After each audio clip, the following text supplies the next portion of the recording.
Hi traders, this is Brad Gilbert with the FX Market Insight for Wednesday, the 28th of August. All right, now as we come into the Asian session, the Tokyo market's just about to open. We've got, the markets have really settled down. Okay, the whole Trump-China debacle over the weekend, or really Trump trying to escalate tensions, has really diffused itself. At the moment, the market conditions, I see them as it's normal liquidity, but still a bit of a wait and see sort of market. We don't have clear direction across the board pretty much on anything at the moment. Right, there's short-term moves which you could jump on, but for the traders who are looking for those probably more probable, less risk trades, well, we're still waiting for those to sort of arrive, and that may come sort of after today. We're starting to get into the bigger, thicker data which could give us direction. Obviously, Brexit and the US-China trade issue, the major core drivers at the moment. And for those new traders, they are the events that we can't measure and we don't know when they're going to come out. So just looking back at the overall risk here, I mean, this is a bit of a minefield, right? You're looking for direction across the pairs. You're trying to work out what's going on. There doesn't seem to be anything around at the moment.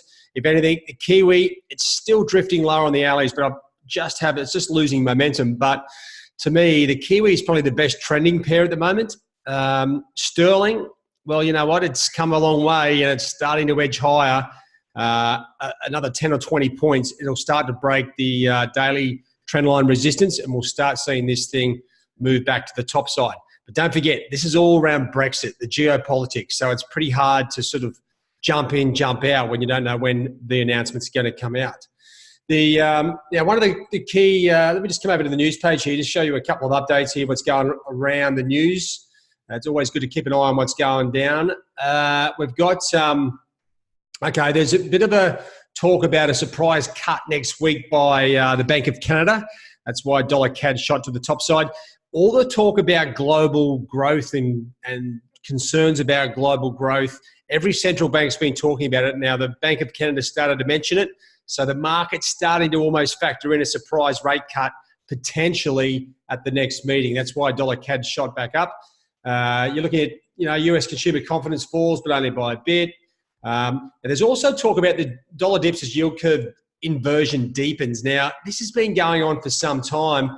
And if I just give you a look at the chart we're sort of looking at, this is sort of like the media trying to drum something up. But if you look at the US yield curve, right? So you've got the 2 years, okay, down the bottom here. Let me just make that a bit thicker.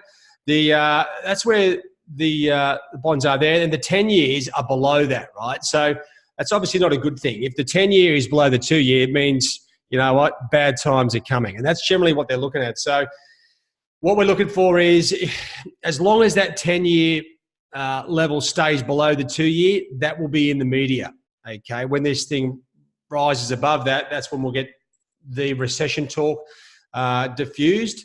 But at the moment, that's where we are. Now, when you look at the dollar index itself, okay, trading sideways in a pretty decent range. You can see here it's almost bang smack in the middle of the range. And dollar China, dollar yuan, up at 716. To me, this tells me there's no resolution over these trade issues. Otherwise, we'd probably see the dollar yuan down here at 6.9.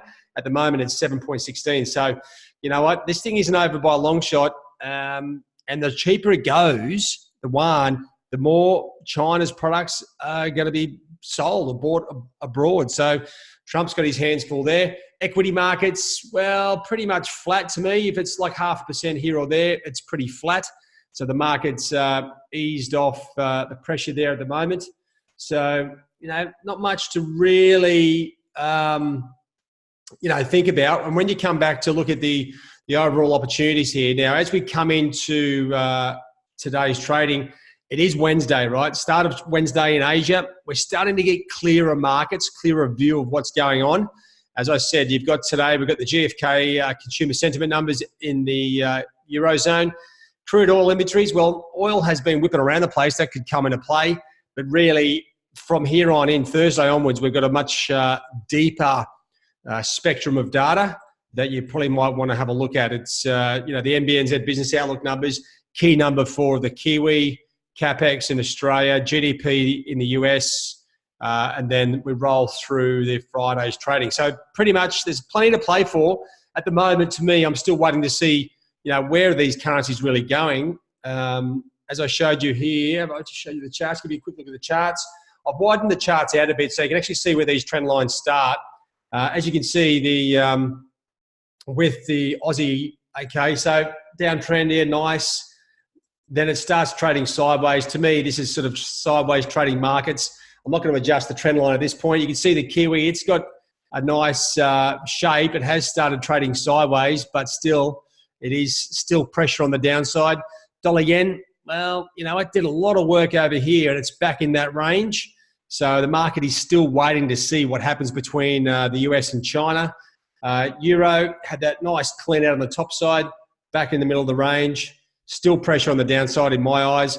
The sterling, you see that massive move down here. Well, back above 123 sort of 20, we can see a decent move back up here towards 126 if we get some positive news out of Brexit. And then you come back to look at dollar CAD. Well, oil's been whipping around a couple of bucks all over the place. At the moment, dollar CAD staying back in that range. It did break below that trend line yesterday and snap straight back up. So to me, it's pretty loose and we need more information before we start trying to work out, is the CAD really going up or down? All right, so there's the major charts. You've got the major analysis there on the MyFX Trading Hub to mull over. Check your charts against ours and see how they turn out. But to me, the core events, well, there's only a couple today and Thursday's getting a little bit better. All right, guys, have a good trade day. Cheerio.